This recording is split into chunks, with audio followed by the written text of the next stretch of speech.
That is the best shot intro I've ever seen. Welcome back to the 2014 North American Spring Split. We've got none other than Sheep here with us, of course, Zuna as well, the AD carry. So guys, you came back firing strong here in this week. How are you guys feeling as a team? I feel really good right now, especially after that win. Definitely a tough match. And then tomorrow CLG was looking really strong, so it's going to be hard for us tomorrow as well. So Sheep, where'd you come from? I know you were playing for teams in the Challenger scene, but tell me like how you came up to LCS level. Yeah, basically, sometime last year, I decided to make an account and dedicate myself solely to playing support. I'd already got pretty high elo just playing AD carry, but I like the support role better. And then sometime this year, I spent a lot of time duoing with Don't Mash Me, who's former LCS, and we got top 5, both of us, in Challenger and solo queue. And at that point, I joined Curse Academy, and we reformed Curse Academy. And basically, I got contacted by XDG while we were playing in the NACL, and I didn't expect it at all. Like, I had no idea where it came from.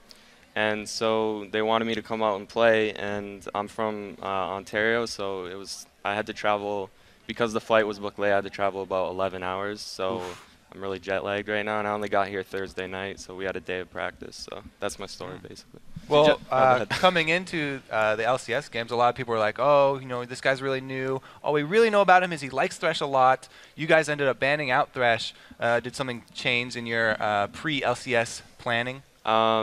Basically, we didn't, like I said, we didn't have that much time to prepare, but we had our picks and bans pretty solidified by the time we came in. I was really nervous coming in here. It's my first time playing on LAN and stuff, so we figured C9 might give us Thresh first pick just as like to disrespect us because I'm not that comfortable on LAN yet. So I've been practicing other champions I don't really want to say right now for the future because I want to bring them out later. But yeah, so I was just practicing other champs, and we left it to the last ban just to see if they would ban it, and they didn't. So we're like, you know what?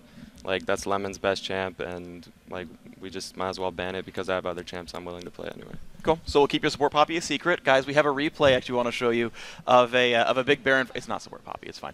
But it was a big Baron fight you guys won. Cloud9 starts the fight. You guys basically go in like a 2 versus 5, and it comes out really well for you guys. If you can get that on your screen, I want you to talk me through like how you guys decided to go for this battle here.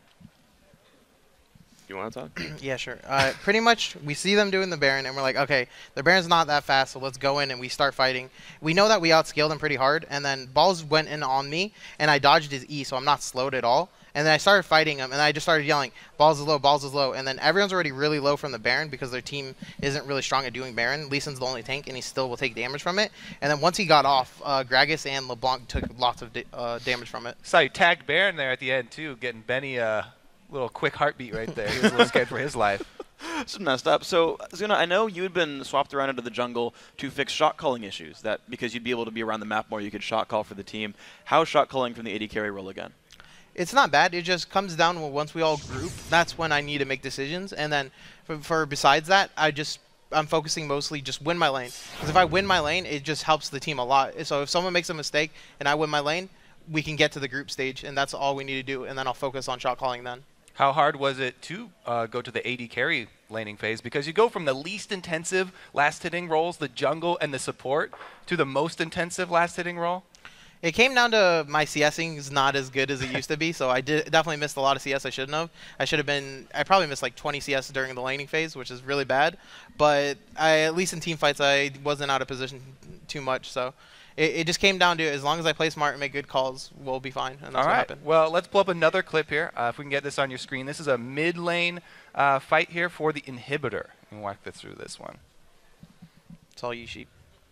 So basically, yeah, we were just sieging at this point. This was really late game, and I just called to turn on them here, and I got a perfect CC on Balls. So I think he died instantly. Got an ulti. Yeah, he died instantly. And then you're just like, yeah, whatever, he's gone. So yeah, my ult didn't CC him, but this was basically just a perfect fight for us. Zuna made a really good call to siege mid, and then I just said, yeah, we should turn around right now because there's no way they could fight us because we were ahead at that point, and just worked out really well. So you guys are all actually sharing like, oh, I have a catch here, we can go for this. You guys all have a voice. Yeah, we all have a voice. I'm actually being pretty vocal, just trying to like bring that aspect to the team too. So everybody has an equal voice though in the team, I feel like right now. That's why some of the fights were also a little sloppy. I mean, we've only had a day of practice, but I think it'll improve definitely. Like some of the fights in the mid game and stuff, we were kind of like when Xmithy Pantheon ulted, and then I couldn't follow up exactly on Lemon because I was too far. So there's just some communication issues right now, but they'll get fixed in the future, and I really like all the teams, so I'm looking forward to it. And it seems like you guys, on only one day of practice, you already have a dual lane that's beating one of the best dual lanes in North America. You guys beat up these guys. How did that come so easily for you guys? You want to say it? Well, I just think it comes down to when two people actually trust each other and you feel like, hey, I think you're really good, and the other person thinks you're really good, and then you're not afraid to call out your mistakes or your flaws. Like if I make a mistake and he sees me do it, he'll say, hey, you messed up there, and I'll be like, okay, and I'll look at it, and then we'll go through the replay or something and be like, yeah, I did mess up there. I think that's huge for us, that we just like look at our mistakes and we're not afraid to call each other out, because it's just constructive criticism more than actually bashing. Yeah. Well, you guys don't have much time before going up against another very famous bottom lane, Double Lift and Afromu, tomorrow. How are you guys looking forward to that one? It's the same thing to me, really. I think more than the actual lane you verse, it's just the champion or the champions that they have. There you go. Yeah, I respect all the LCS bot lanes. Obviously, when I was on Curse Academy amateur team, like we scrimmed them a lot, but at the same time, I'm not gonna like be afraid of them or anything. As you saw today, like I made that flash play onto Lemon, so I'm just trying not to be let the land jitters get in the way of my play and just play as I would at home. And that's, I feel like, the biggest thing if you're an amateur player and your first time playing on land. It's the most important thing. Just play like you would at home with 100 less ping and you're good to go. So one last question for you guys. So you come back. I guess we're halfway plus one game through the season now. You started the first run 3-11. You're 1-0 now. Where's the rest of the season going for you guys? Hopefully we make it back up to the top. You know, I don't know like if it's possible to make top 3 still, but hopefully we just get back to the top form. And even though we had a shaky start in the beginning, hopefully it continues for our success. And, of course, you could always win the spring playoffs, so you can be number 1 if you really want it. Yeah, exactly. If you guys win out. Well, guys, thank you very much for your time. Congratulations on your win. We'll, of course, see you guys tomorrow. We've got more going on. We're going to throw it across the studio to Riv and Jat for the next game. But as we go, Curse's St. Vicious stopped by the studio to talk about his experience and the challenges of transitioning to the support role. I played jungle for 2 years, and I was still learning things every day. Like, oh, yeah, like you can do that. Or, like, that's a good path. And I'm not going to be the master support expert overnight. You're literally just sitting in a brush as a support. And you like move up, you're like, I might go on you. Like, watch out. All right, never mind, back in the brush. All those decisions, though, they seem so tiny, but they mean the entire game. I mean, we just saw from that XGG game, role swapping is hard. Yeah. And when you go back to your main role, a lot of times you get much better results. When people always tell me that support kind of wins the lane more than the ADC, I didn't want to believe it because I like playing AD carry, and I'm like, no way, it's us. But really, we just right-click, and they do all the cool stuff. So support has a lot of work. But right now, it's time for our next game, Counterlogic Gaming versus Team Curse. Chat, CLG has the potential today to tie their longest winning streak of 3 games with this match. Yeah, it's kind of hard to believe that the longest run CLG has ever had in the LCS is 3 games in a row. They have been so consistently inconsistent, but they've been undergoing a transformation lately, and maybe they will be consistent. You know, since they locked in their lineup, they've won 4 of their last 5 matches, losing only to first-place TSM in a very close game. We're seeing early game aggression, great communication, decisive shot calling, and good follow-through once the call is made. All great things that we haven't seen from CLG in a while. And when you would talk to other teams, they'd always tell you how good Counterlogic Gaming looked in scrims. But now they're playing how they practice, and the results speak for themselves. Meanwhile, the same week Dexter started with Counterlogic Gaming, Curse had their own addition of someone who they hoped would step up as a shot caller, which was St. Vicious. Yeah, and so far the results have been mixed, with Curse winning 2 out of their last 6 matches. They are a team, actually, that has shown weakness when it comes to map movement and vision control and their ability to play from behind. And it was thought that moving Saint into support would fix those issues. It hasn't actually fixed much as of yet. Right, and on top of that, we mentioned in our ones to watch, Voyboy is someone who's been struggling. In his game, he'll face Link right now, who's been on fire since returning to the mid lane. Yeah, I mean, we saw in their game against TSM that Voyboy was completely bullied out of lane by Bjergsen. His transition to mid is to allow him to be a playmaker like he was in top lane and then affect the rest of the map. He needs to step up in that way. It's going to be tough in this game against Link and Dexter from the jungle. And without further ado, let's check out the starting lineups. On the blue side, it is Counterlogic Gaming. Nian in the top lane, Dexter in the jungle, Link in mid, Double Lift, and Afromu at AD carry and support. And on the red side, it is Curse. Quas in the top lane, I will dominate in the jungle, Voyboy in mid, Cop on AD, and of course St. Vicious, sitting in a brush on support. And we were going through back and looking through some of the old stats, some cool stuff. And Double Lift we were looking at has the most kills in the LCS splits combined for 2013 splits coming into. Most kills LCS NA history, Yeah. if we have the cumulative numbers. By a pretty wide margin, too. I believe he was about 30 or 40 up on the next closest to was I'm a Cutie Pie. Oh, man. Yeah, Cutie Pie's up there. Zuna was up there at 5th. We tweeted out yesterday. Some pretty cool statistics. We'll get a lot of those out in the later part of the season. Getting to find them as they build up, because it's interesting. You're like, well, this guy played this, and wait, Zuna had, like we said, a 13-2 record on Tristana last year. But pulled out a now Caitlyn he's just 1-0 now. on Caitlyn. Yeah. So far. It's going to happen again. Undefeated. You're going to start building it up. So we talked a little about St. Vicious, a little bit about shot calling, obviously, that video. It's a bit different that on Alistar, St. Vicious was roaming mid, helping the team get the first early game he played ganks. on support Right. was really strong. Yeah. And but then that kind of since fell away. Exactly. When he's trapped in the lane, he's still having to worry about those lane decisions before he can start roaming around. Shot calling is a very delicate beast. It's so easy to do in your head. So easy to do in your head. Shot calling while even or behind is the struggle everyone deals with. And Link actually had a blog post about this the other day as well, where he was mentioning how it's not just, oh, we're bad at communication, we need a shot caller. Everyone needs to communicate and be a part of it. You need some people who can give information and other people who can make decisions. It's not just like one guy can come in and exactly know what everyone should do. Right. People have to be relaying the correct information throughout the team so that they can make good decisions. And Link actually said since he's joined CLG, which was about a year ago, this is the first time he feels like the communication has actually been right. Well, they do have, we remember seeing the CLG video of the board where it's kind of like Aframu and I believe it was Dexter early game, Link kind of towards the end game, or there was Link and Dexter switched up in that combination. They definitely have a priority for who talks at what part of the game, and it seems to be working. So far with Dexter in the lineup, they have some good wins. Dexter's only found a loss on Olaf. That was in week 5 in a play, but all the way through Champion Select right quick, LeBlanc makes it. Well, these are fast.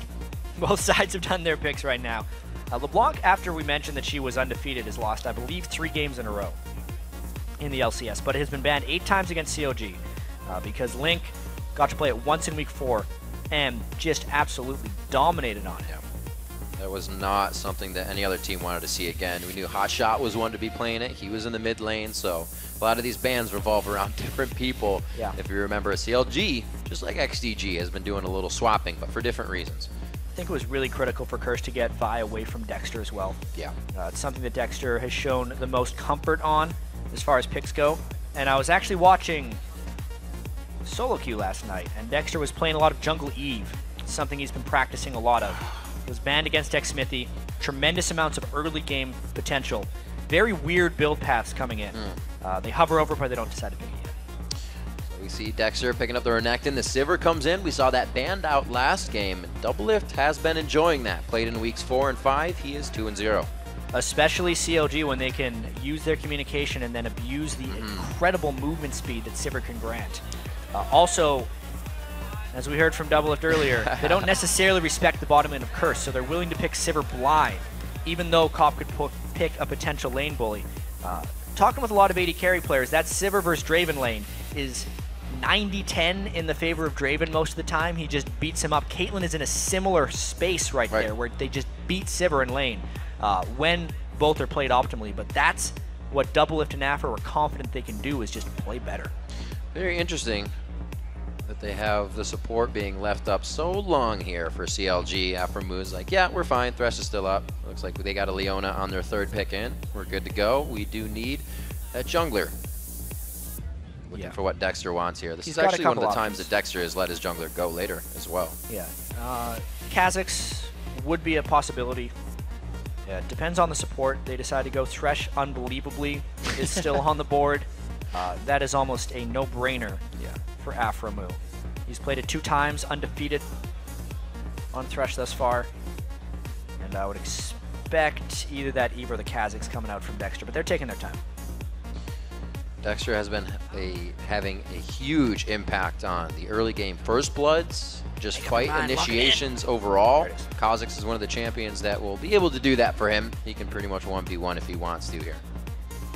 If he gets ahead, it'll be a very dangerous moment for the Curse lineup. Leona, the Soul Lockdown. Very cool. Very cool. That's a new one for him. Cinder's not the type of mid laner you pick when you're fooling around with her. She is incredibly difficult and so punishing when you play her wrong. Xpeka could tell you all about that. He had a 0-6-0 Syndra game a couple weeks back in the European LCS. This will be Voyboy's first Syndra game of the split. Syndra has probably higher burst actually than LeBlanc if the combo was landed properly. Yeah. But man, that is a very bold pick by Curse right off the bat. The rest of the team is a good team fight composition. Syndra more that single target burster who sometimes has a good bit of AoE damage, but is mainly just a lane monster. That's going to be scary for Voyboy. He's got that LeBlanc and the Kazakhs to look after. Both can be blown up, like we said, but what's the decision? Who do you let die? Because I don't think you're saving both of them. I know. I really wonder, since Syndra is such a punishing, almost high-reward champion, but a lot of really difficult to land skill shots, against someone as mobile as LeBlanc who can just dip in and out that quickly, he's going to have his hands full in that matchup. And he picked it last, into LeBlanc, too. Something we haven't seen very often or ever before, really, in the LCS. Yep. The champs are locked and loading. Let's see who you guys think is going to grab this win. According to LOLesports.com, 78% of you think that CounterLogic Gaming will be victorious. Trying to tie their 3-game winning streak record for CLG. Dexter looking to extend as well. Link was our MVP last week. He's on LeBlanc. Set up to succeed, I'd have to say, in this one. Curse has not been looking good lately, but you know, today has taught us anything. I mean, anything can happen. What happened in that first game with XTG? And knowing that Syndra has kind of the ball stun, being able to scatter the weak, how is she with escaping ganks? Because not too many escapes there in that kit. Very difficult in a sense. If you time your knockaway with your stun properly, you shut the gank down before it starts. Basically, Voyboy has to use Scatter the Weak as Dexter is leaping towards him in order to stop it from going through. But the timing on that is incredibly exacting. So if Voyboy does well, it's amazingly impressive. Yeah, we heard that. High risk, high reward. Well, it's all on Voyboy for that to happen. He is one of our players to watch. Cop could find himself in a pretty scary position. Just a few seconds. Just about 900 range away, the entire team of CounterLogic Gaming. Let's see. Thresh Hook would maybe force a flash if they do this right. Depends. Cop is looking pretty aware right now, dancing around in that brush. I wonder how long they'll wait. When they're grouped up like this, they either go early to get ward positioning, in which case they'd wait a little bit longer on their trinkets, or they wait until about a minute 45 or a minute 50 and try and disrupt the jungle start. Because oftentimes, the jungler starts where the AD carry and support start because they get a higher quality pull and take less damage. Looks like they're going for the delayed option. Cop's got some dance moves. Afro move. Moving out. Looks like he's going to walk this one back. So they're a little split here for protection on Cop. Ward for ward. It looks like they aren't able to clear that out. They don't even go all the way to get Just the ward in the brush. vision. Yeah. Yeah. That would have been scary. A little bit scared of the counterattack because they didn't have all 5 people there. Again, back to the top lane. He'll fare off against Quaz quite easily on Renekton. We've seen the Renekton Shiv. We'll see it a few times in the lane, but mainly watching this Link versus Voyboy throughout the game. Just mentioned a few minutes ago, Voyboy is our one to watch, and so is Link, though. He has been playing extremely well with or without the help of Dexter. Ooh, a lot of early potential aggression. Obviously, these guys are jockeying for level 2 in the lane. It's very important to get that first lane shoving as an AD carry and support combo. Voyboy is going to look to get a lot of harass down early. But as we saw from actually High last game, his early game LeBlanc was incredibly aggressive. He was jumping on top very, very early with distortions. I wonder if Link will do the same. Well, Voyboy doesn't have a shield like Lulu does on Syndra, so he'll definitely be taking all the brunt of that damage. Bottom lane, double lift, getting a little bit of a push here. He's still going for last hits, but they're making sure to keep the aggression on. It's very tricky to get all your early last hits on Sivir. With those ricochets, it's very difficult to not accidentally get a minion low. Since once those things start ricocheting around, they're doing once that 60% damage. Fourth wave piles up with Siege and you have caster minions throwing shots everywhere, it just gets so hectic. You know what happens. 3 minutes onto this one, Voyboy getting a good clear onto his wave as that third wave with the Siege does come through. Only a little bit of a gold lead as the CS teeters back and forth in favor of either side. Yeah, not too much coming out of the early game. Kha'Zix, slightly more potent ganks. He really thrives when the game becomes chaotic, more so than anything else, whereas Dominate wants to wait until about level 6 to get going on Vi. CLG, even though they've been a little bit more explosive lately, don't necessarily need to gank before level 6 for things to work. Their laners are pretty strong, especially in this matchup when they pick, you know, Renekton, LeBlanc, and a shoving Sivir Thresh. Every single one of those lanes can kind of handle their own stuff. Right now, Did Dominate. not see him. Yeah. Which means Nien has a false sense of security right now until Dominate walks to the board. Well, they do have a ping that just went up top. They're kind of alerting Nien to something, or whether that was Nien ping. He'll have his slice and dice to get out of anything scary. Right now, a level ahead on Quas. You can see how much he's just forcing these minions down to keep that level and to keep Quas at bay. No pressure from Dominate, though. They both know that this lane's going to be Nien with the CS lead for a little bit. Looking in that mid lane, we got a ward coming in from Boy. He may go aggressive quite soon. We'll see what Dominate's path actually is now with that ward. He's just going to keep farming up. Same with Dexter. Dexter's already shopped for the Spirit Stone. Huge for Kha'Zix to get. Right. Ooh, some aggression down bottom. Level 3 is Leona's strong point. Afro move, getting hit up a little bit. Nice flay backwards. Doublelift gets an extra shot in there. Yeah, I guess they won't be ganking Link too much until they hit 6. Too safe. Especially, especially with the Vi needing to hit 6. Very, very important. Right now, he's 4-4 with Dexter. Even levels there is, it looks like, Dominate backs. I don't know if Dexter's going to do a lane walk in on this one. They have a good pressure on it. We'll see if they try to get anything in kills there. 33-33 in the mid lane. Nobody's really able to break away just yet. Very nice knockback. Yeah, but that was the play we were kind of waiting for. Will he be able to get the distortion stun? And he does. Dexter hoping to catch Saint on his next Zenith Blade, because he's shown a tendency to do it. Dexter's not going to wait around too long, though. I don't think. Especially with Doublelift throwing out that Boomerang Blade. Would be the time right now for Saint to go in, knowing the damage is down. They actually hook him in. Let's see the game. That is the time. A very nice play as well. They get the flash. That's what they're working with. The kill may not be able to come up here. An exhaust comes out on a Dexter to shut down some damage. Good play from CLG.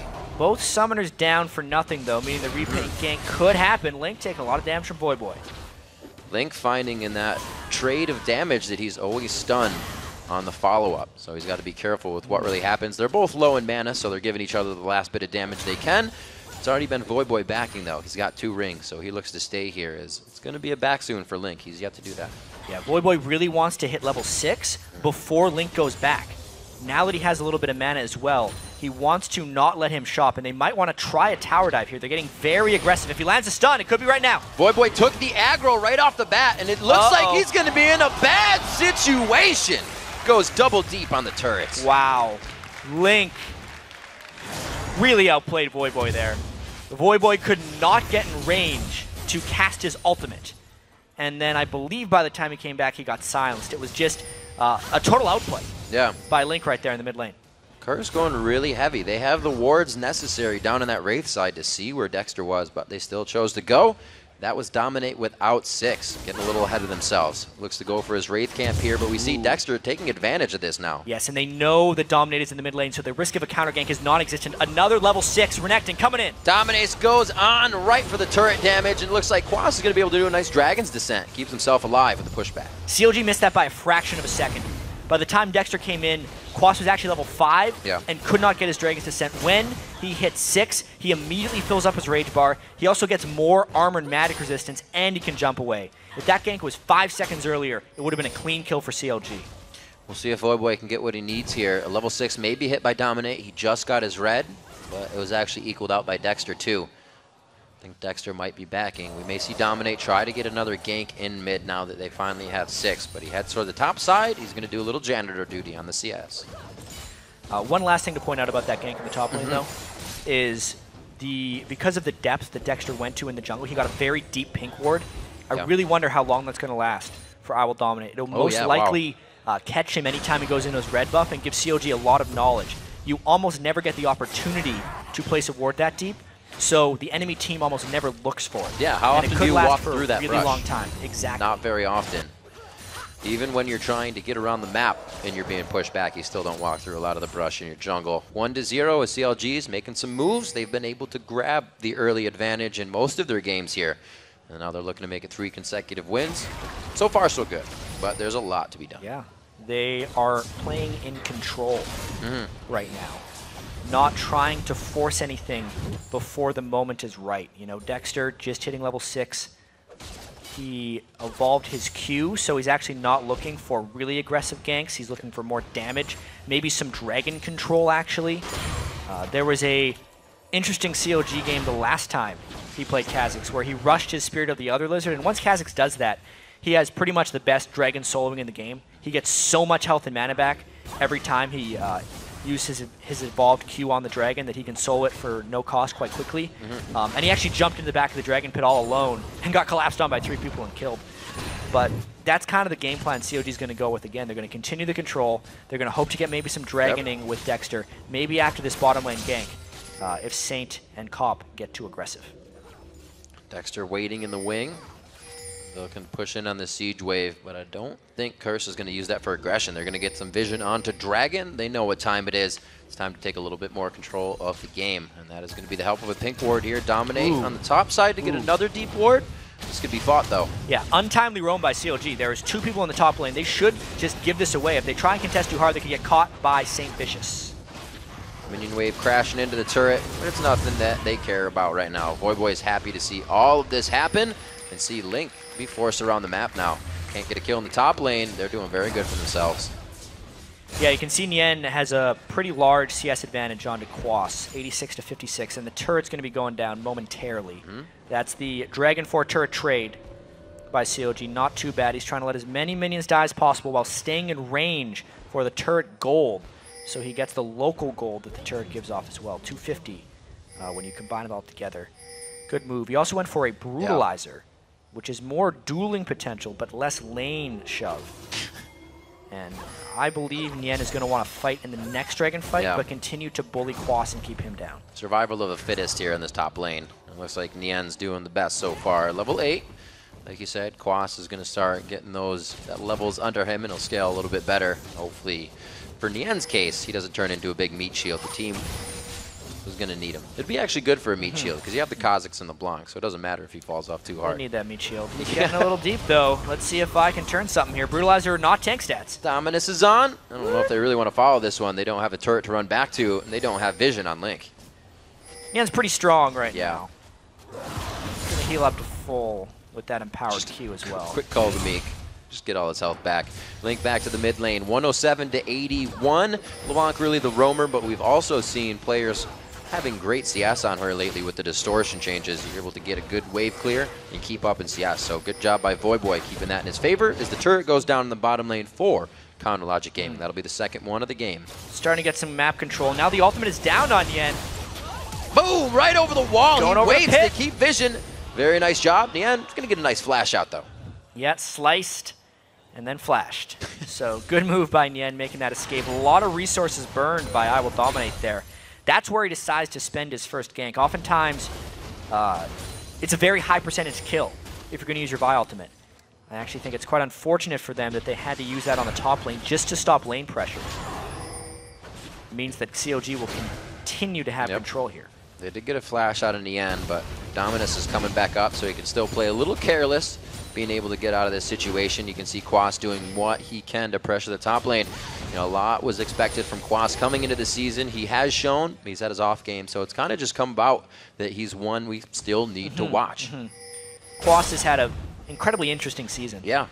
He had so much hype early on in the season. A lot of interesting things. That didn't happen.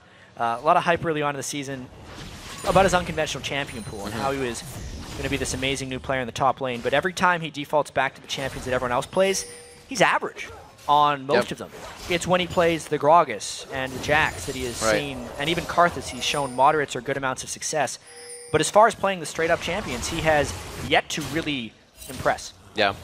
He does say that he likes to do a lot of innovation. Last week in his interview, he said, you know, I think I'm going to have to turn to a lot more of the meta of what people are playing. And then he did Zac. So to each his own.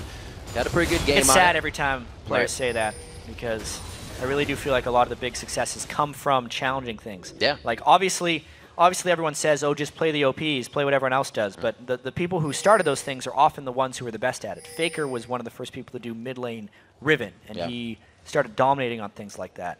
Kind of did it when he came over for Worlds, because he thought practiced it would be a it good idea. against it. I think this will work. Let's win Worlds with it. 13.5 minutes into the game. We have CLG versus CRS right now. The head-to-head is 2 games in favor of CLG. So just as XDG versus Cloud9, this is where CRS can really start to bring their comeback in. Halfway point is where you got to start. This is CRS's fatal flaw, though. We're seeing 14 minutes into the game. They've yet to make a good move. And they're slowly letting CLG beat them in lane and in game. Dragon's coming out in about 2 minutes. But everyone on CRS is just staying in lane farming, kind of waiting for something to happen instead of going and making something happen. This is one of those points in the game where CLG is quite a bit ahead with 2 turrets, the ability to move around the map unscathed. There's a great grab on a St. Vicious. A good placement of that trap, though, kind of stops the extra Q. Well, this could be a pretty big 5v5 in the jungle. So one of the big times to turn fights around if you catch him in the right choke point. He's taking it with him. This is mine, thank you. All right. That was classy. It's too bad Dominate got it. Voyboy didn't even get the blue. Still a nice move. Voyboy has done fairly well in lane as far as CS goes. If he wasn't outplayed at the turret there, he'd be feeling much more comfortable. But as you can see, the map control is completely gone, therefore they lose their pink ward. At the Dragon Pit, Aframu gets caught though. Ooh, Aframu getting hit up very hard, but Dominate's in a 3v1 right now. Gritting his teeth, he tries to get out of this, and the blue buff goes over to Nien now.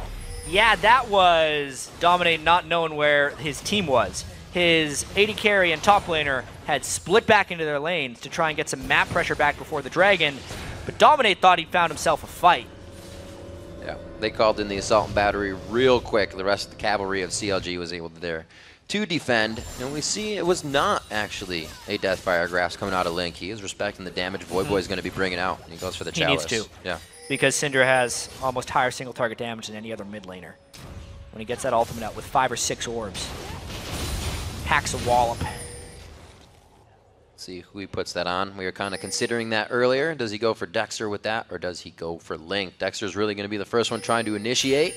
And we said he's going to have to choose one person to save. He probably can't save both. Dexter's got that Dragon soloing at him right now. If they get this down really quickly, or if they just decide to do the Dragon, they can burst it very quickly. They got to be careful not to get caught Leona ults, though. Saint going in. Saint is in the middle of the team right now. Link gets out of that entire fight, and they turn it around onto Aframu. Saint goes down at the same time as Nyan, very low. This blue buff, double buff now getting transferred over to Quaz. It looks like they make their way out with a good 2 for 1. Yeah, CLG was split up there, and St. Vicious found the right fight. St. Vicious is the guy who's going to go in all the time. Last week, he was a little bit ahead of his team and died in some bad situations. That was a good situation for him to go in and sacrifice his life, because his team got a lot of advantage out of it to get the kill and the Dragon. There's a chance, and St. Vicious is there. It will be a call for the let's go. That'll be a fight. We talked to Dominate after Saint's first Alistar game, and that's what they were saying. That's what he brings to the team, the let's go. So Link tried to get some damage down onto him, but could clearly not burst, and then he was backed away. Unless Link is going to go in with the rest of his team, CRS is going to be able to outchase them. Shyvana in teamfights of this nature is ridiculously threatening, especially with the Sunfire Cape, and they just didn't have enough to follow up on Link since they were not together. Yeah, quickly following up that burnout with a Sunfire. We actually saw last game that it was Benny going for the Blade of the Rune King first, so going with a different build according to what they have to prioritize. The Ninja Tabis are also coming out quite heavy for Dominate and Quaz as well. Yeah, good call on those Ninja Tabi for now. Even though LeBlanc has some pretty devastating silences, the Ninja Tabi will reduce much more damage overall. They want the armor with all the random damage that will be flying around because of the ricochets from Sivir. Yeah. It's very important. Brutalizer now picked up onto Dexter. He's playing Kha'Zix this game. Dominate, not really an item behind. I believe he has some gold in his pocket that he's waiting to spend. Only 229, so yeah, quite behind on Dexter, and only 10 to 10. So the levels aren't discrepancy, just the items. 3 to 2, the kills in favor of Counter Logic Gaming, but their games aren't one to show a lot of kills. It's very methodical map movement, and they just take you out. They had one game earlier in the season against Curse where they won 4 kills to 0 in about 26 minutes. They'll just grind out the game if possible. It's a different strategy, playing on the mentality of your opponents as well as physically. Games get pretty strenuous up there, especially when they start to go 40 to 60 minutes. Doublelift taking down the turret in the bottom lane. He's not on split push duty this time. He's with the team. Yeah. Making sure they have the move speed to disengage, and Curse decides to fight them as well because of on the hunt from Sivir.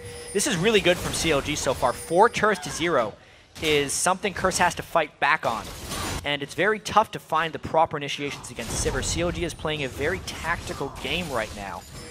Just rotating around, trying to get as many turrets as possible, and just waiting and daring Curse to try something. It seems like the brute force of combined ults lately, no matter who they are. We saw the Leona Shyvana last time. It was Benny and Sheep. They still have it on Curse now with Quas and Saint, but they also have Dominate on Vi, so they can start combining all that. We haven't seen them all together once. They've been getting picked off. They've been getting found in their jungle.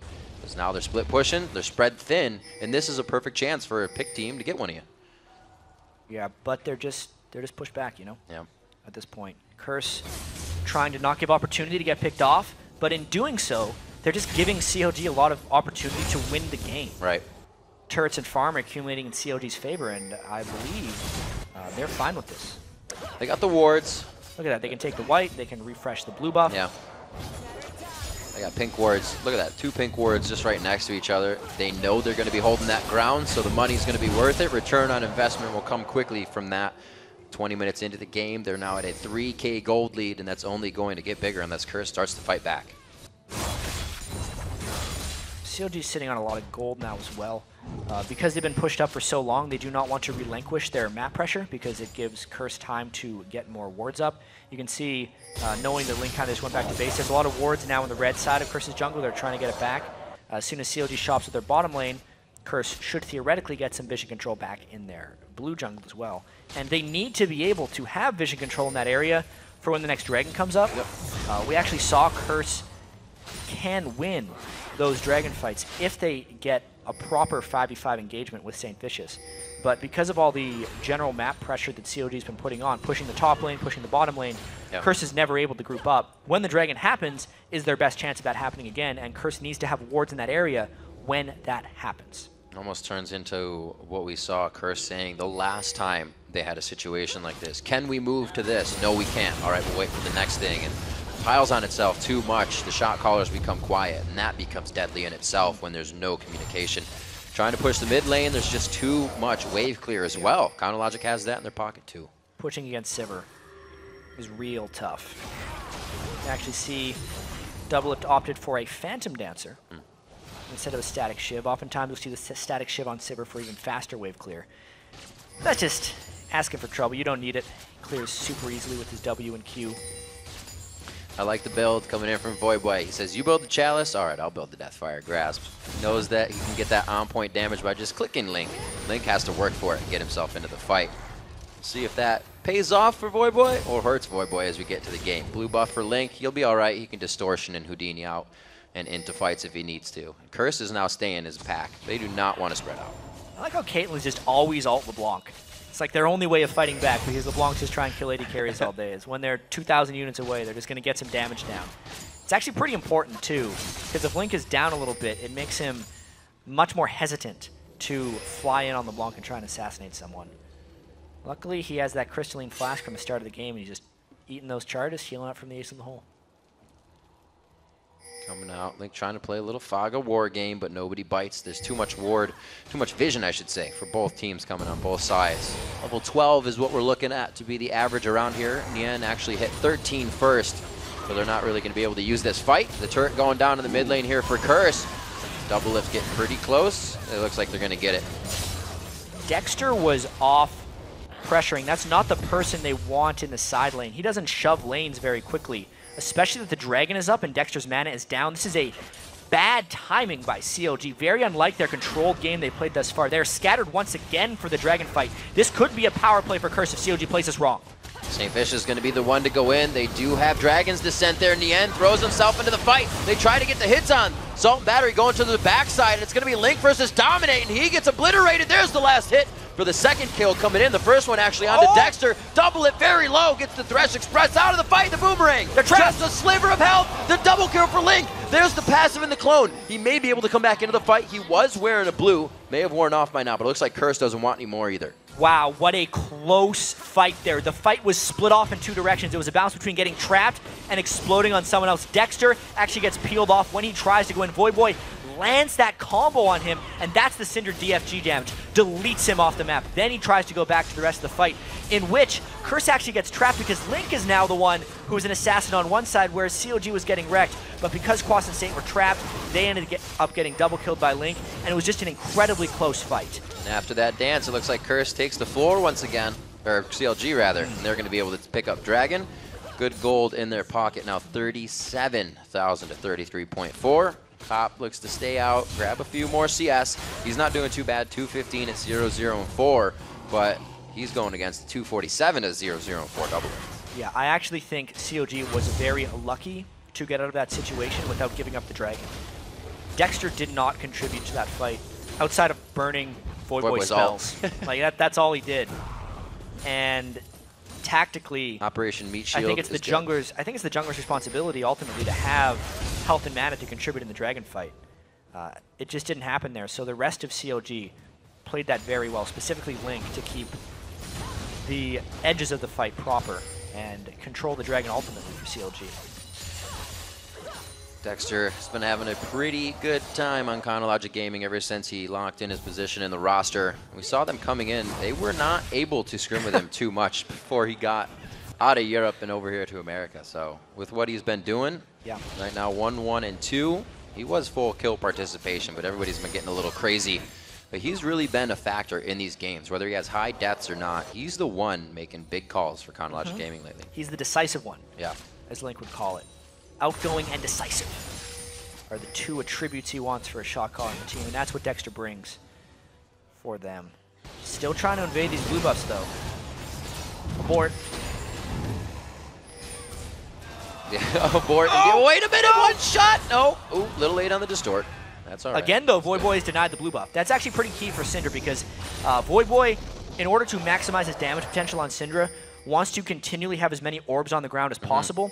And he can't do that without the mana regeneration from blue buff. Therefore, his burst potential is lower since Dominate had to take that blue for himself. The little things you know are going to be a crutch of a team. Once they're down, they need those little things like blue buff to get back in the game. Right now. This could be an initiation by Curse. They really want to go in on this one. Watch for Saint. The Sivir ult's popped preemptively. There's the shield going down. They go on to double lift. He gets a beautiful lantern out of the fight. The boomerang misses, but CLG is ready to prep this fight again. The end very low. Can they reassess where the damage should go? Dominate in the backside, cannot provide any more crowd control, and Dexter could not get another jump back in. Very close to finishing off. The tankiest member of CLG was Curse. Voyboy, again, tried to burst him down, but just did not have enough orbs on the ground to finish off Nien. They repel that CLG push at the cost of a bit of turret damage, and everything returns to normal. Everything returns to normal. Nien, however, not being the tanky he really needs to be. He was almost the first one to go down as well in that fight along with Dominate. Quas, he was standing quite tall with the initiation. 5-4 as CLG tries to pressure the mid turret, but they're getting pushed off here. They do not want to see this damage of Voyboy. Rest of the team right behind him. It's going to be a scary stampede. Quas, they need to let Quas auto attack a lot right now. He needs to get his ultimate up as quickly as possible. He's going to run to the top lane and go off and do that. He's the top. We got Nien going to the bottom lane, and Curse is going to relax back inside the jungle. Link and Dexter actually are on a mission, though. They do not want to stop. That was scary. I thought he was going to go for a fight right there. But the rest of Curse just trying to defend these turrets, but they're in a bit of a split-pushing situation here where they're trying to get their side lanes in order. Obviously, the name of the game right now is these middle turrets. Who can never get the second tier in a turret down first gains a huge amount of map control. At the moment, though, Quas is just trying to hold off that bottom. Can Voyboy spike him out? Oh, it's so low. He couldn't get the Ignite on over the wall, but that's Link not being able to participate in this fight. And CLG is going to have to back off. Pressure in the top lane from Quas. And we see the damage potential coming from Curse right now. Honestly, though, each individual sphere adds 180 damage to Voyboy's combo. And I think that is another situation where the blue buff not being there and him not having an extra sphere costs them a kill. So the blue buff steals are of utmost importance. Or not even steals, just not letting Voyboy get it. are huge. Enough pressure to make Dominate have to grab it or somebody else. They just want to keep it away from CLG altogether, and it's really hurting them. Double lift to clear out the bottom lane. He is sent to stop and start the split pushes. He's kind of got a dual effect. Yeah, farming up as much as possible.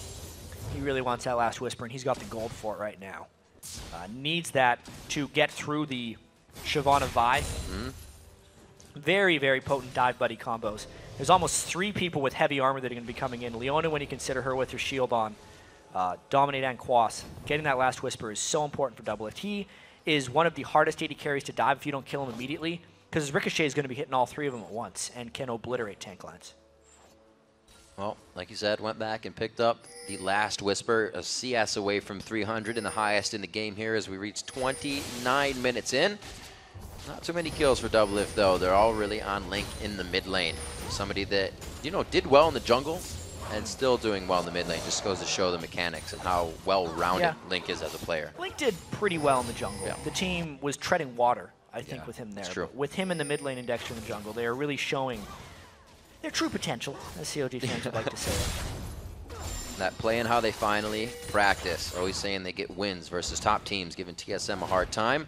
Well, they can start this road and get that TSM game down the way. 30 minutes in, 4-2 in turrets. Quas trying to do what he can. As long as Curse doesn't lose their second-tier turrets, this split push by Quas is ridiculously efficient for them. They're finally getting those outer-tier turrets down. It's just a matter of how well can Curse hold right here. Talisman of Ascension and On the Hunt can be used to disengage this fight, and it is going to be enough. Actually, only On the Hunt was used there. Yeah, but he got blown up right there. Voyboy landed that DFG combo on the magic resist-less double lift at that point. How many defensive items do you need? Just enough to not get blown up. And Yen's trying to split push while Curse pushes mid. More than a summoner barrier, that's for sure. He'll waste a little bit out of double lift, and Yen's going to find some little property control from Dominate here. He wants his base back as they lose second tier turret in mid. Nian's got to watch out for that Sunfire Cape as he makes his exit out. He's going to be stopped up. Good punch by Dominate. A little back and forth. It looks like CLG is going to try it again, dictate this push mid, and get at least their lanes pushed, because Curse is starting to get in the driver's seat here. Yeah, that was a very decisive move, all based off of that catch on a double lift. They need to control the Dragon coming up shortly as well to get that gold back in order. And we can really see from a team fight perspective how important it is that CLG establishes strong lines of the battlefield. There's no reason Voyboy should be able to reach double lift in a team fight. There should be many people in front of him blocking for him. Aframu and Yen should stop Voyboy from getting through to that point. Whoa! Saint Vicious doesn't even get a chance to blink. Voyboy uses the Deathfire Grasp. That's huge damage that he wants in this fight, and they're going to try to force it onto him. Nien doesn't have any of that rage up, so it's not going to be full stun. They don't have enough to get. Without the support, they have to concede this. Back away. Just back away. All right, they're safe. That's what Vision will do for you. They had the upper hand. They had the sweepers are both down there, I guess. Well, at least not for Dominate, but they did not sweep a bush that they were standing in. Completely out of ward. That was just LeBlanc damage coming through. Link wait until the right moment. Also, Kha'Zix can burst so hard because Dexter's full offense. And Kha'Zix kills Baron so damn quickly right now. Curse does not have full control. They can see that with the sweeper. They're actually hoping that Curse comes to check to blow someone up. They don't care about the Baron, but the threat that Kha'Zix can take it so fast makes Curse check this. No, you don't want to do that. This cannot happen again. It's not going to be one after the other. That's going to be big damage onto Dexter. He goes down. Nien's in the back line. 4v1 right now as they take down Dominic. Nien's so hurt, but Quas comes in with the burnout on. The Dragon is bringing the damage. Double Lift and Nien now running for their lives, and there may be the catch here. Whoa, coming from the other side. Link gets a kill for himself, and Cop picks up double. Huge play by Curse there. Even though Dominate looked like he was checking alone, the team was behind him. So when everything was burned on Dominate, it allowed Curse to turn around on that fight and actually come ahead 3v2. Now they're going to push down mid because they have the advantage. This is what they were waiting for. The patience pays off. They won't be able to get too much damage on the turret, but let's just watch how they formulate this again. this. Curse was pretty close behind Dominate, and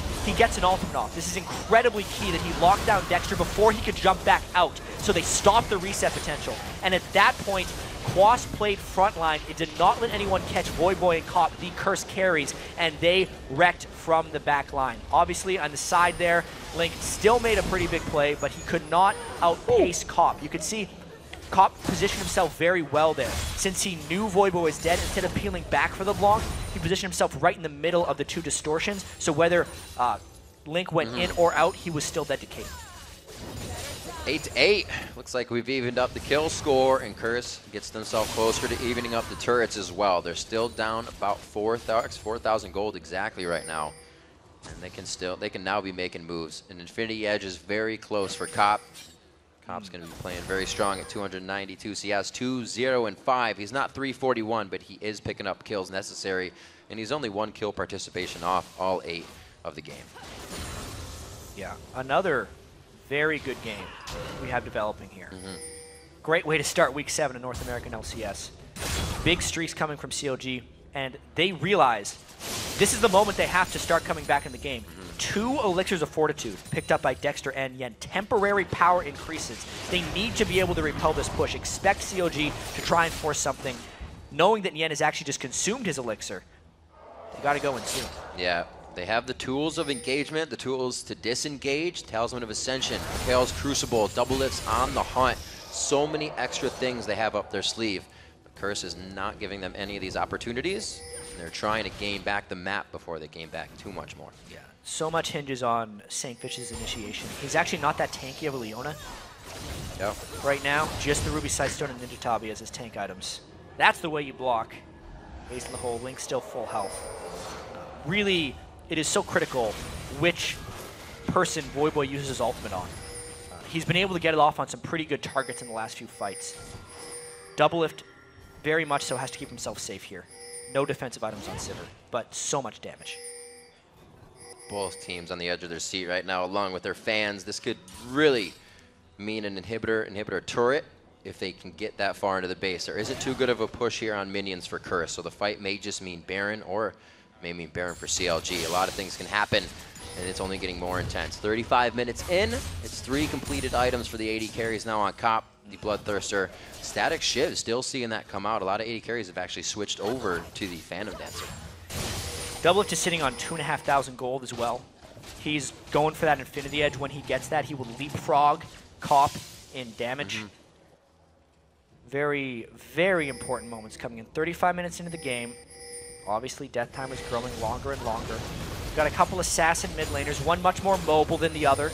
Link with much more target freedom, so to speak, because he can go where he pleases on the Blanc, whereas Voyboy needs to sit back with the protection of his team. But honestly, it is so difficult for Voyboy to excel on Syndra, and despite getting outplayed very early on in the lane, has done a tremendous job staying relevant in this game on Syndra. Yeah.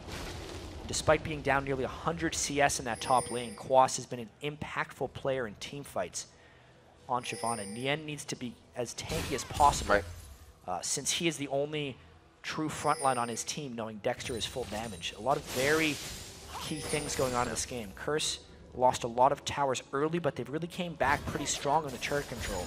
So now we just have an incredibly open map where vision control is incredibly key, and specifically a lot of squishy people to do a lot of damage. This is scary. See, Chronologic Gaming fans getting a little worried about where CLG stands in this game. Nien is going to go down here, but look at the damage he is doing in a 4v1 situation. He burned a lot. There's a push on the other side. This could cost them the inhibitor. How much can Quas really do against 4? Gigantic play for the inhibitor turret going down in the bottom lane. They all need home guard boots. Blade out of the Dragon's Descent damage. Link cannot stay for the inhibitor to go down, but that is now open. Dragon's up in 20. They're going to easily grab that up for dinner and make their way back in just a few minutes. So turret for a kill on Nien, but the Baron buff is up. CLG is actually waiting, hoping that Curse would pull for the Baron, but that is not what ended up happening. Really interesting plays there by CLG, trying to maneuver the map right here, sacrificing Nien in the top lane in order to get a turret. Voyboy bringing out a 9th different play champion with this Syndra. Really, he also puts a lot on his back for what needs to be done in the compositions. Double Lift has waited way too long to shop. He has 3,500 gold, but Curse is forcing the Baron now, so he can't spend this. He is effectively really far behind Cop right now, even though he outfarmed him. That Baron's going down fast. He's going to be able to get this. Cop doesn't even have to enter the pit. He can stay outside with Syndra to make sure anything goes wrong. They have safety to get out. Now the inhibitor turret in mid is going to go down. CLG is really on the move here, and they're starting to get the organization of the map back. So they get 2 turrets to give up a Baron.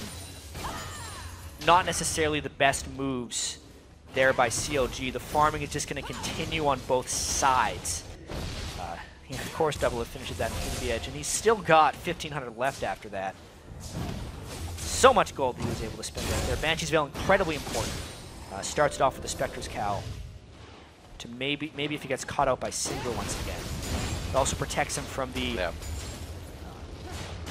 Leona Initiate in these team fights. And even though the kills are very low, there's been a lot of action of late. Gold lead is also fairly heavy in CLG's favor, but when you consider the gold value that the Baron buff gives, 40 attack damage and ability power on everyone about, health regeneration, mana regeneration, Curse may actually be up in effective gold right now. And you consider that CLG wasted those 2 Elixirs of Fortitude on the end and Dexter. They did not make any critical movements during that time. So yes, they took down Terrors, but they lost Baron. And if Curse gets a similar amount of towers back, it will all be for waste.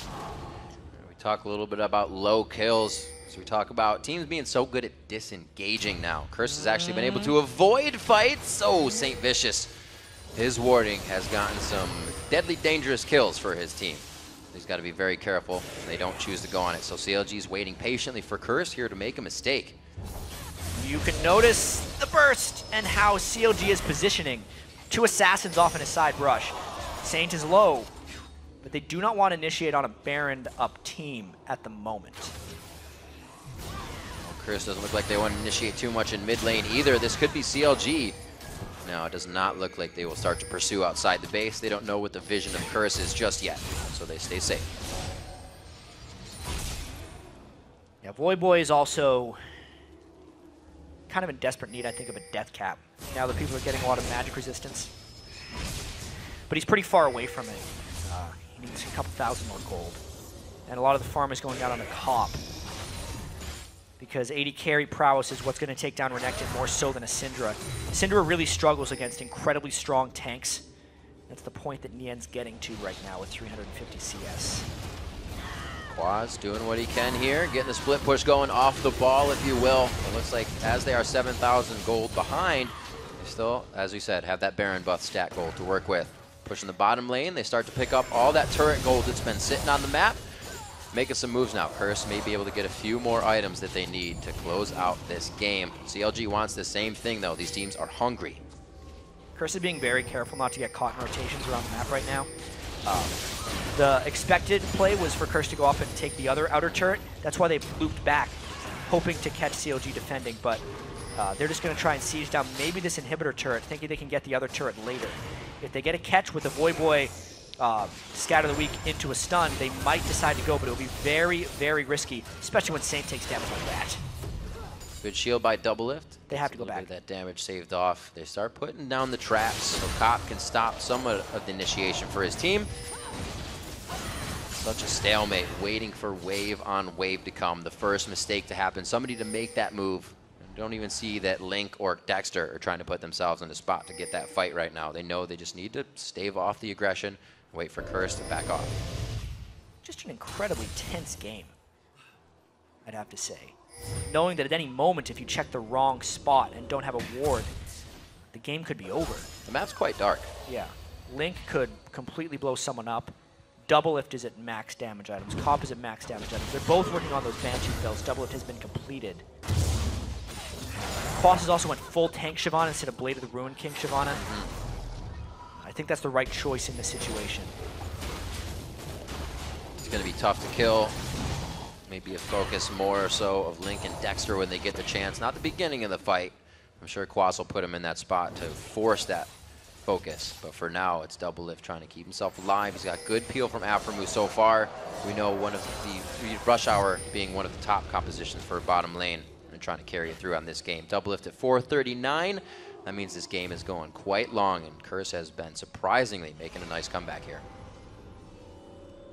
Yeah, as far as map positioning and control goes, huge. Their gold hasn't really increased much, but as we approach this point in the game, the gold matters less and less.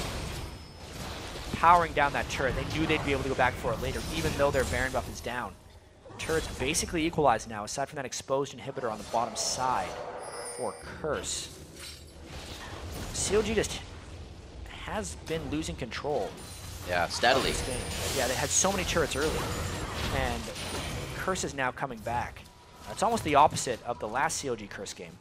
if you remember, where Curse had the really fast push composition. They brought Jan and Nunu Jinx and just really shoved in. CLG, they had like 6 turrets down. Yeah. And then CLG got a flank attack in the mid game and were able to come back with superior team fighting. At this point, even though CLG doesn't have a fully pushed composition, the push of Sivir really gave them a lot of early turrets, and the inactivity of Curse pushed them back a little bit. But then I think Curse got a couple key catches with Voyboy, specifically catching out Double Lift once. Another one where they just positioned well around the Baron pit. It was like a counter catch because CLG was trying to win the game. And just those 2 moments have really swung the control around for Curse. They are dissuading CLG from trying again. The vision control is gone, and Curse is really taking control now. That little tit for tat where Link was pushed out as well in the mid lane, that is the vision that has been given Curse his power, like you said. We'll see if they can continue that. The sweepers trying to be used here. Nian throws his down to get some safety. They have actually been on their side of the map, Counter Logic Gaming has, for quite some time here. They were in the face of Curse for the majority of the game, but now Curse is saying we're not having any more of that. Cop's been in a safe spot. You can see the red elixir ticking away on him, as well as Dominate. Everybody's trying to get that last bit of damage in, because these fights are going to mean the game. This is really interesting. CLG is trying to get an inhibitor and maybe more in order to pull Curse off the Baron. They pulled this trade last time, did not get the inhibitor. I don't know how much value this inhibitor is actually going to grant them. Curse can burst down this Baron very quickly and then still probably make it for a defense because COD hasn't even started their push yet. Nope, they were trying for the timer. They didn't want any early vision. Where does the ping come down? They slice and dice the wave with the help of Nian. Dragon, or Baron rather, is going to be very close to going down. The plan is for Link to disrupt them from going back. Let's see how long he can last. Assault Battery. He gets another ult, though. Not long. Dragon's Descent. The inhibitor's going to go down. Looks like they get what they had. Well, at least they got the Baron out of, or the inhibitor out of it, but the gold is lower. And Curse can easily push that lane out with how much power they have in Caitlyn.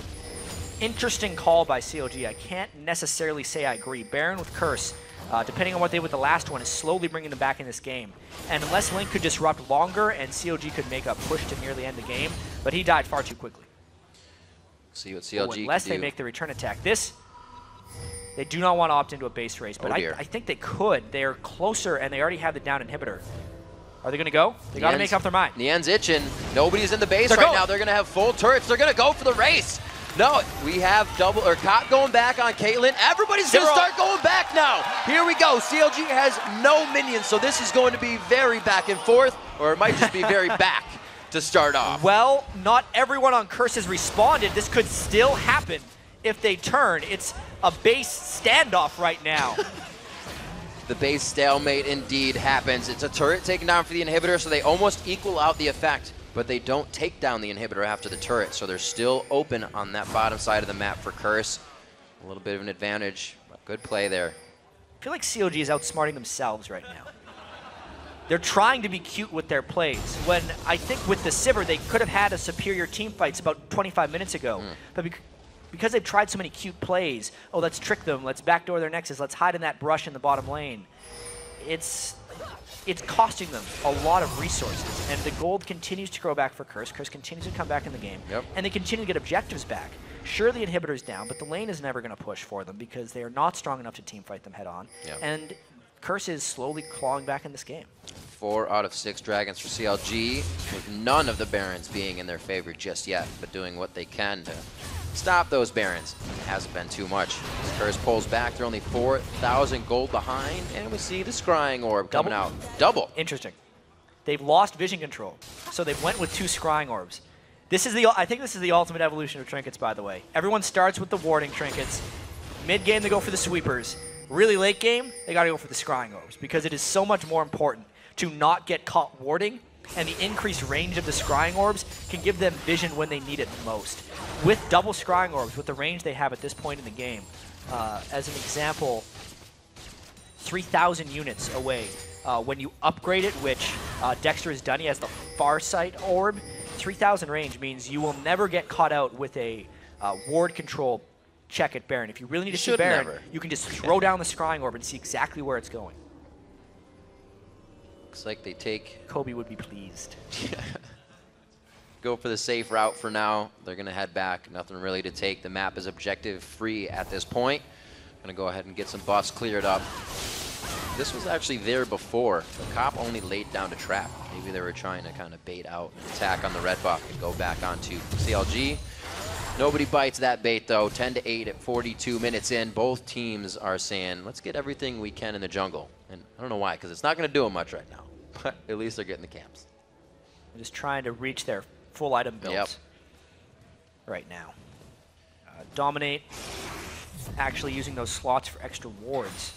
He hasn't been farming too much. Quas could still use one more tank item. He's actually going Blader with last. He just built that Bab Scepter. Magic is just being picked up by Voyboy. Very critical. He can't get completely bursted out by Link. I think even with that Negatron cloak, he could get bursted out. Curse is right now waiting for their inhibitor to come back up. And then in turn, we'll be waiting for the Baron to come back up. And we will then get to see probably round 3 of CLG going bot lane and Curse taking Baron. So far, Curse is up 2-0 because those Barons have definitely benefited them more than CLG taking a turret and an inhibitor. Gold lead so close. Both games today have been absolutely awesome and keeping it close between both teams. Infinity Edges are up for the AD carries. Rabadons are up for the AP carries. The top laners are doing what they do. They're pretty tanky. 50 minutes into this one. It's only 7 to 7 at turrets, which means 4 are on the map for each team. 2 of those being the Nexus turret so far. But like you said, wait for the Baron. Everybody's kind of figuring out what to do. We haven't really seen Curse initiate too many fights unless CLG has already blown in a summoner spell or done something to promote that. It's been a very standoffish last 25 minutes of the game or so because CLG is continually trying to get this cute play in. They were trying to sneak in behind Curse and get a turret down, but they're the ones with an exposed inhibitor right now. Everyone going back in the base to stop this Curse push.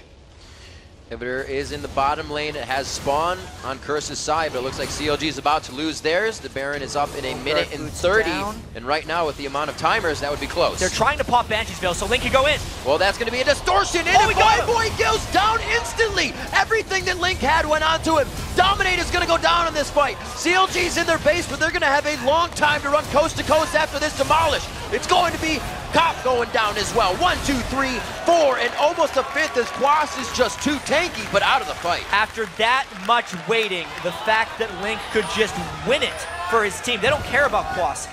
I don't think they do. That was a sneaky move. They don't care because Voyboy just got obliterated. Link used everything perfectly, and no one was able to stop him from bursting him down. Look at these death timers, 40 seconds all around. They do not have minions, but they're going to try and brute force down these turrets. Let's see how much they can get. A very long timer. Sometimes you just know. The team actually goes focus on the middle turret. Hopefully they have enough to get through these waves, as well as tank enough. Dexter is pretty big. They might be able to use the shield coming right here. They have 2 minions in the mid lane. That's why they took that down. That will reduce the turret's armor and MR. They can take these down. They're going to lock it up. The minions are being huge in that play for what they bring to the turret. Quas doing what he can. Counter Logic Gaming pursuing the win and finally finding it after taking the high and very long road in a 51-minute game versus Curse. Yeah, CLG almost let that one get away from them.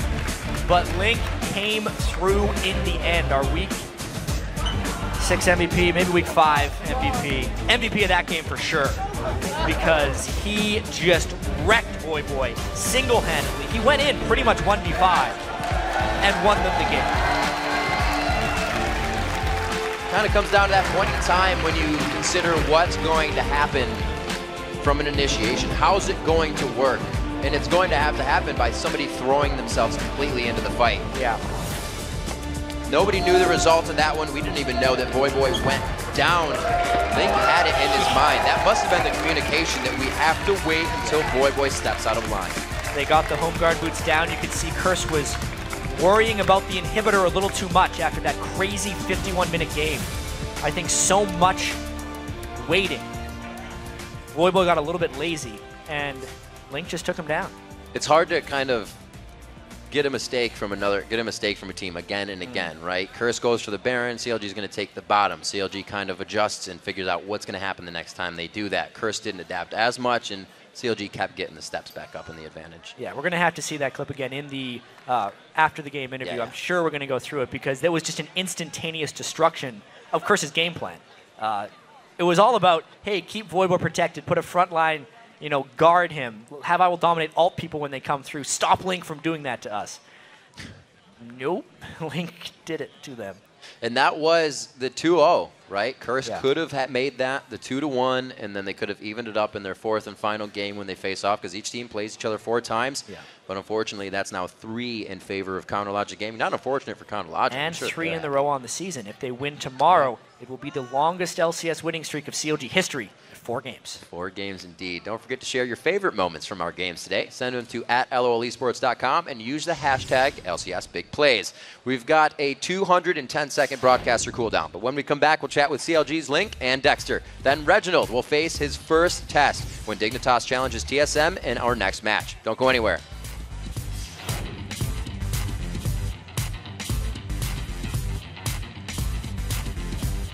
We have to fight. We have to fight. Can we just go in on the Syndra? Wait, not yet. I can try to go on Syndra. Okay, let's go. They have all veils. Okay, let's go. Let's go. Okay, I'm going. I'm gonna go on the Syndra. I got him. Nice. Hey, back. Kill the bike. Get him. Walk forward. Front line first. Careful. Caitlyn. I got him. Caitlyn's dead. We got this. End the game right now. Good shit. End the fucking game. Nice. Really well played. That was a scary game. That was so scary. That was so scary. Or throughout the game too. Link the gods.